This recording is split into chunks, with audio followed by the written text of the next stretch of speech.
So Google Community Walk is a free online tool that is a great way to teach kids about geography or to teach them about measurement, distance, that sort of thing. It can also be used for teaching historical movement of people such as immigration.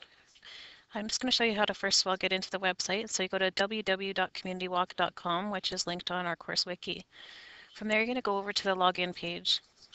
Here it will guide you. If you haven't got an account yet, you will click on register and follow the sequence that it goes through. Again, provide a username or email and a password that's different from your email. I'm just going to go ahead and log in.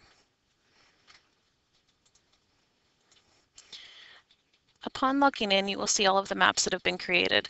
These other ones are maps that have been created from former grade 5 students of mine, and you have a demonstration of one of these already on our course wiki.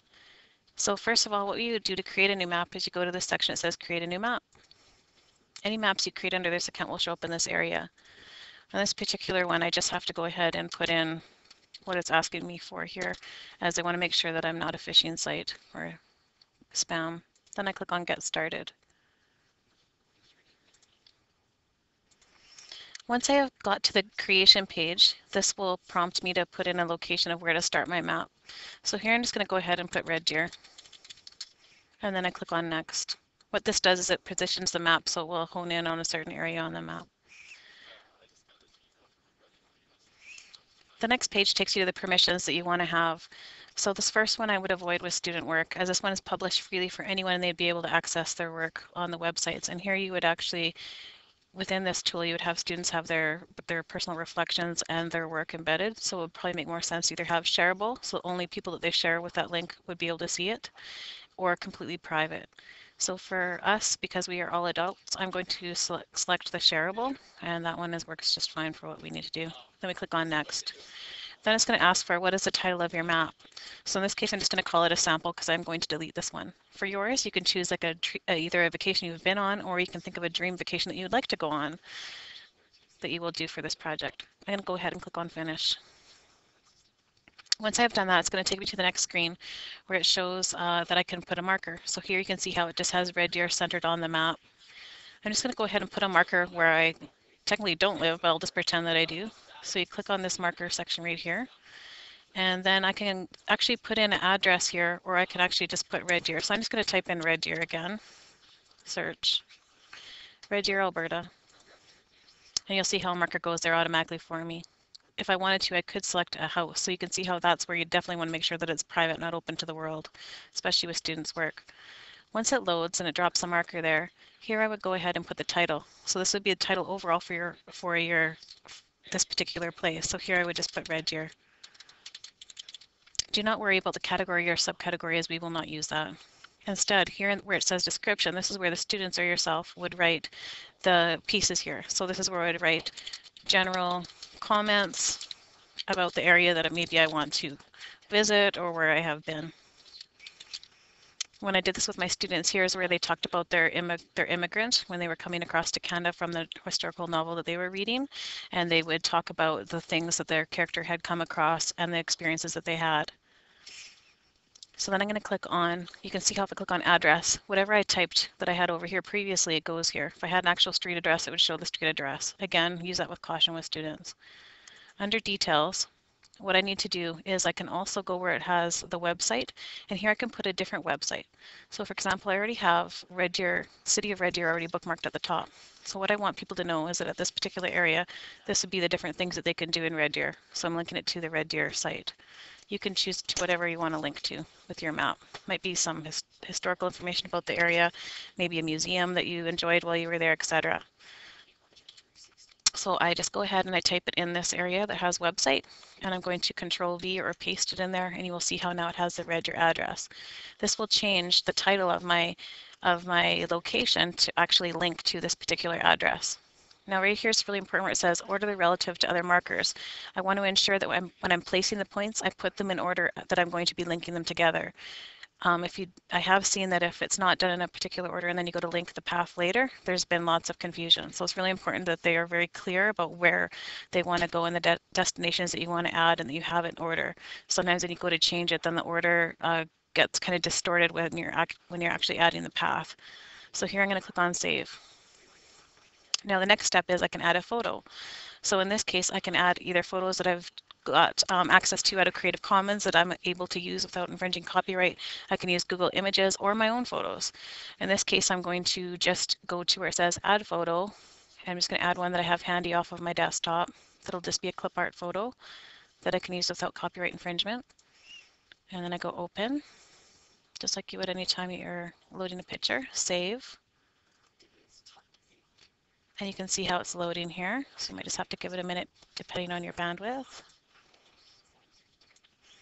Okay, so now that it's done, you'll see that the picture is there already. I can click on back to main menu, and now that picture is inserted right in that area. Here I have Red Deer, which is a title that I have given it, and this would be the address, and here would be where I would have the general comments about the area. So you should have some complete sentences here and some really good information about why you like that area or why you want to go to that area. Now I'm going to add another marker. To do that, I go over to this corner over here where it says add a marker on the left-hand side. Add marker. I'm going to put in Washington, D.C. Okay, and then search. It's going to give me options. Okay, it will drop the marker for you automatically. And I go through the same process on this one. Again, it's really important to put the markers in the order. You will see eventually all of the markers will appear down the left-hand side. This one I'm going to call DC. The description is where I would have my details. Address I'm not going to deal with. The details here, I would maybe again put a different website link here, so we'll go to Washington, D.C. And here where all the 9s are, I would type in a 2, because that's going to be the second point. Then I go Save, which takes me back again to that screen where I can add the photograph. In this case, I'll add a different photo that I might have on my desktop. We'll see what I've got here.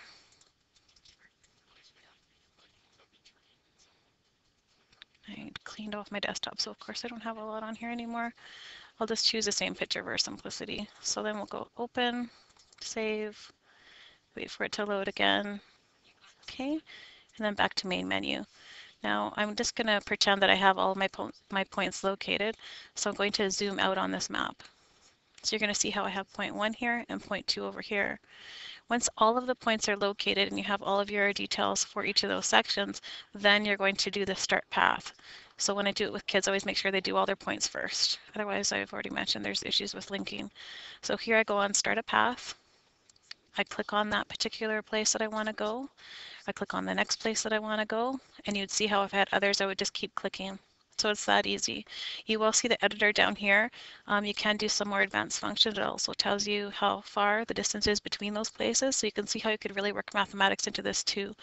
But it worked really well for students to learn about geography, especially if it's paired with a novel. Then they really understand things beyond places they haven't been to. So for your project, please think about a place that you've either gone to in the past or some kind of a tour that you would like to do. Keep in mind it works anywhere that Google Maps is, so it can be even a tour within a city. It doesn't have to be worldwide. As a teacher, you can actually go in and give formative feedback to your students as they're creating it, or you can get people to be able to comment on each other's work too.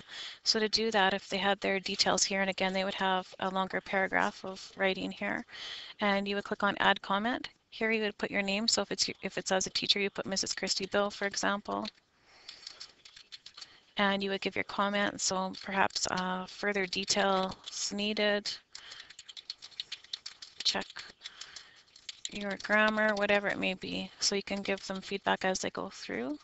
And then next time they open it, they can look at it also. Or again, you can use it for peer feedback. So now I'm going to go back to the place that you go to share. So now that I have it finished, so I'm going to pretend I have all of my points that are on my Google Community Walk.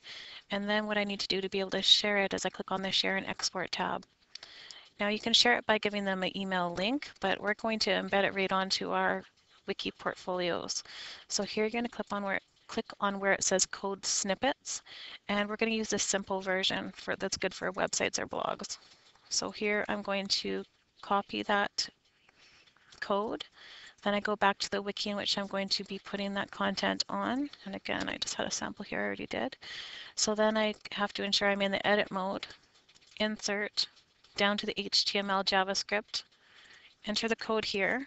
And in this particular one, I have to click off this box. Sometimes you do and sometimes you don't, and I'm not sure what the difference is there. But in this case, we do have to check that box. Then you go next, insert plugin, save. You will then see it load with your Google Community Walk right inside your portfolio. And it can be, you can zoom out and zoom in. So this is exactly what I just created very quickly in this tutorial. So hopefully that's helpful. Thanks so much for watching.